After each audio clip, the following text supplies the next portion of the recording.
absen 22. Perkenalkan, nama saya Najwa Tanami dari absen 32. Nama saya Teresa absen 32. Perkenalkan, nama saya Hani Sofika dari absen 19.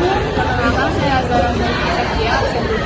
Perkenalkan, nama saya Muhammad Kawabi dari absen 28. Perkenalkan, nama saya Nafita Rosa Ramadan absen 31. Perkenalkan, nama saya Ratu Hikam dari absen 38. Langsung saja ke materi. Yang pertama ini ada zaman Neolitik. Zaman Neolitikum atau zaman batu baru adalah periode terakhir dari zaman batu yang ditandai oleh transisi manusia dari gaya hidup berburu dan meramu ke bertani serta berternak. Pada masa ini, manusia mulai hidup menetap di pemukiman permanen, menciptakan alat-alat batu yang lebih halus dan membuat tembikar pertama. Sejarah zaman Neolitikum sekitar 12.000 tahun yang lalu, manusia purba memasuki zaman batu muda atau Neolitikum setelah zaman batu madia, Mesolitikum. Pada masa ini, manusia mulai hidup menetap, membangun rumah permanen dan mengembangkan pertanian serta peternakan sederhana. Mereka menanam tanaman seperti keladi, labu, air, padi, kebun, pisang, dan rambat. Kebudayaan pun berubah dari berburu dan meramu menjadi memproduksi makanan. Manusia juga mulai memperkenalkan sistem kasta dan hierarki dengan kepala suku atau tetua adat sebagai pemimpin. Konsep spiritualitas, animisme, dan dinamisme mulai berkembang. Zaman Neolitikum dikenal sebagai revolusi pertanian pertama yang menyebarkan ke seluruh dunia. Ciri-ciri zaman Neolitikum. Selain itu, zaman ini memiliki beberapa ciri khas yang membedakan dengan periode-periode sebelumnya.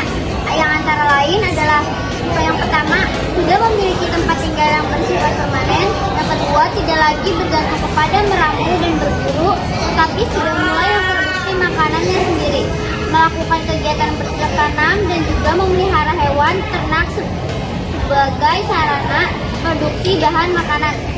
Masih dilaksanakannya kegiatan berburu hewan liar, sudah mampu membuat pakaian yang terbuat dari kulit kayu dan juga kulit hewan, sudah mulai terbentuk kasta dan juga sistem tertua, memiliki kepercayaan animisme dan dinamisme.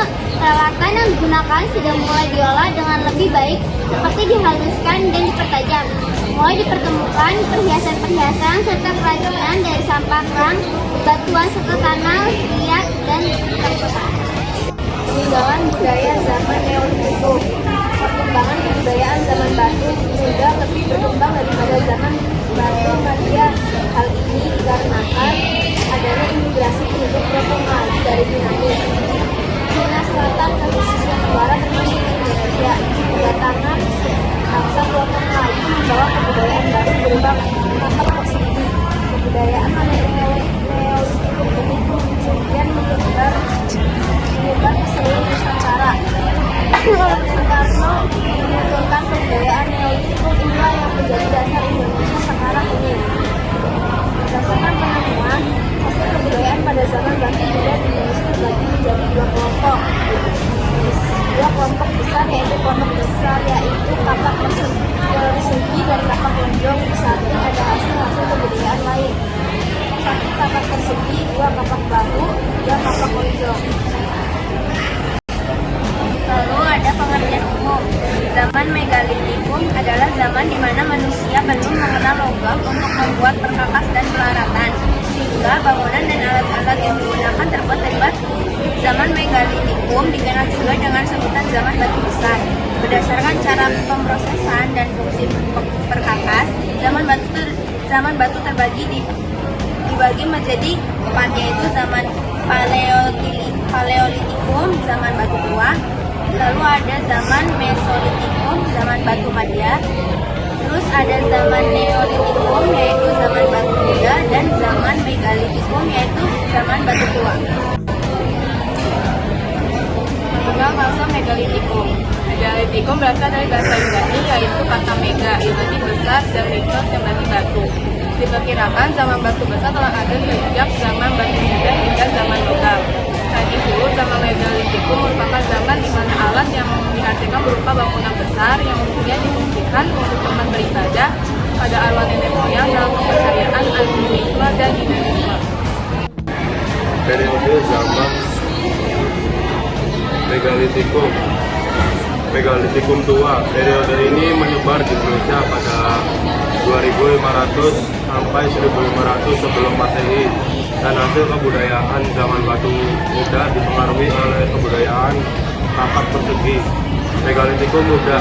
Periode Megalitikum muda menyebar di Indonesia pada 1000 sampai 100 sebelum Masehi, dan hasil kebudayaannya dipengaruhi oleh kebudayaan Dongson atau kebudayaan Dendro Melayu.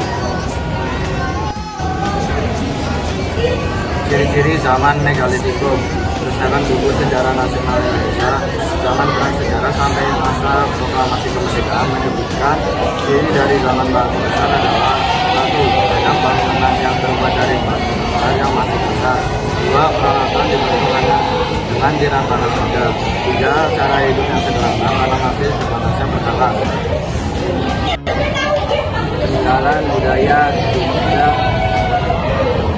pada zaman Neolitikum. 1. Menhir, juga digambar sekarang penyihir terlihat seperti tugu atau tiang yang berasal dari batu agar dibangun sebagai lambang atau tanda peringatan pada arwah nenek moyang. 2. Dolmen menjadi sebagai tempat meletakkan sesaji, tempat meletakkan roh dan tempat duduk kedua suku akan memperoleh berkat magis. 3. Punden berunjang. Ciri khas dari punden berunjang adalah didirikan pada sebuah bukit dengan susunan gundukan yang semakin tinggi dan bagian paling atas difungsikan sebagai tempat yang paling suci. Sekian presentasi dari kelompok kami. Terima kasih. Semoga apa yang kami sampaikan dapat bermanfaat. Jika ada yang ingin ditanyakan, bisa tulis di kolom komentar. Sekian, terima kasih. Wassalamualaikum warahmatullahi wabarakatuh.